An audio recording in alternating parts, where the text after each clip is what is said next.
আমাদের YouTube channel হেসেলে বাঙালিতে আপনাদের সবাইকে আবার স্বাগত। সন্ধ্যাবেলা একটা গরম চা আর গরম মুচমুচে কড়াইশুঁটির পকোড়া যদি পাওয়া যায় তাহলে পুরো জমে যাবে। তাই এই স্পেশাল কড়াইশুঁটির পকোড়া বাড়িতে ঠিক কীভাবে বানালে ওপরটা হবে অসম্ভব মুচমুচে আর ভেতরটা থাকবে একদম নরম ফ্লেভারফুল, সেটাই আজ আপনাদের দেখাবো। চলুন দেখে নিই নিজের কিচেনে কিভাবে বানিয়ে ফেলবেন এই সেরা স্বাদের স্ন্যাক্স। আমি এখানে 100 গ্রাম ছাড়ানো কড়াইশুঁটি নিয়েছি, সেটা আমি মিক্সিতে দিয়ে দিচ্ছি। হাফ ইঞ্চি আদা কুচি দিয়ে দিচ্ছি, 8-10টা রসুনের কোয়া দিয়ে দিচ্ছি, 2টো কাঁচা লঙ্কা দিচ্ছি। ঝালটা যদি আপনারা বেশি খেতে চান তাহলে আরও 2-1টা দিতে পারেন। গোড়া সমেত ধনেপাতা কুচি 1 মুঠো দিয়ে দিচ্ছি। এগুলো সব একসাথে মিহি করে পেস্ট করে নেব। ওভেনে কড়া বসিয়ে সাদা তেল দিয়ে দিচ্ছি 1 টেবিল চামচ। তেলটা গরম হয়ে গেছে, তেলে 1/4 চা চামচ হিং দিয়ে দিচ্ছি। এবার যে কড়াইশুঁটি পেস্টটা করেছিলাম সেই কড়াইশুঁটির পেস্টটা দিয়ে দিচ্ছি।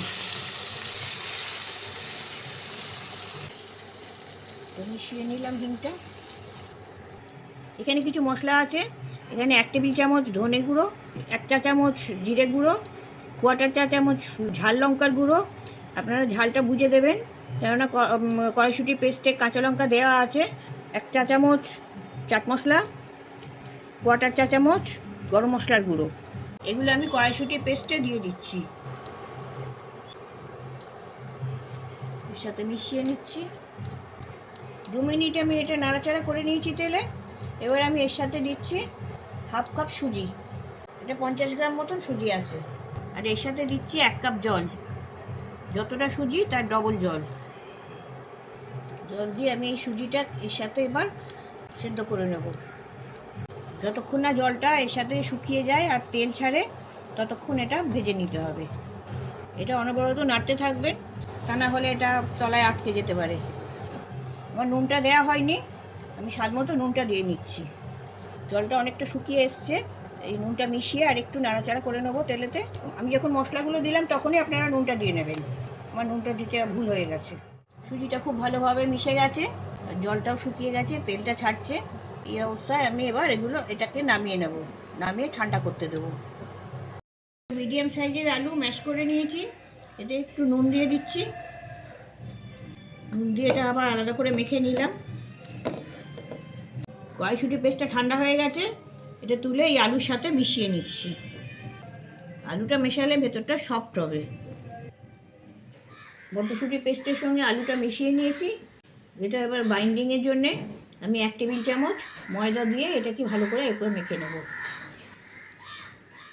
এটা মাখা হয়ে গেছে, আমি এখান থেকে কিছুটা কেটে নিচ্ছি। কেটে নিয়ে হাতে একটু গুলি পাকিয়ে নিলাম, নিয়ে এটা এখানে রেখে এইভাবে হাত দিয়ে প্রেস করে এটাকে লম্বা করে নেব। এরকম লম্বা করে এবার ছুরির সাহায্যে এইভাবে আমি কেটে নেব। যেমন সাইজ করতে চাইবেন সেইভাবে করে নেবেন, হাত দিয়ে একটু শেপ করে দেবেন।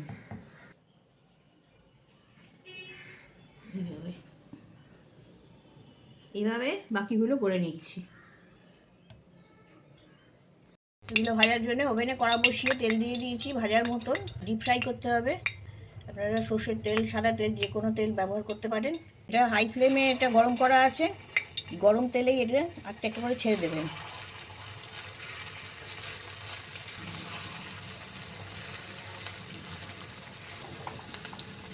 ছেড়ে দিয়ে গায়ে একটা কোটিং যখন ধরবে তাড়াতাড়ি করে এটা উল্টে নিতে হবে। এটা ভেতর থেকে রান্না করাই আছে, এটা নতুন করে সেদ্ধ হবার কিছু নেই, গায়ে খালি একটুখানি কোটিং ধরানোর দরকার। গাটা ক্রিস্পি হলেই এটা ভাজা হয়ে যাবে।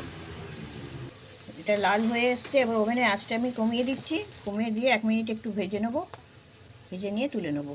খুব বেশি ভাজার দরকার নেই। এগুলো সোনালি রং ধরে গেছে, এগুলো এবার তুলে নিচ্ছি। হাই ফ্লেমে এগুলো দিয়ে দেবেন, দিয়ে যখন এগুলো গায়ে একটা কোটিং হবে তখন আঁচটা কমিয়ে একটু লালচে করে ভেজে তুলে নেবেন। এইভাবে সবগুলো ভেজে নেবেন।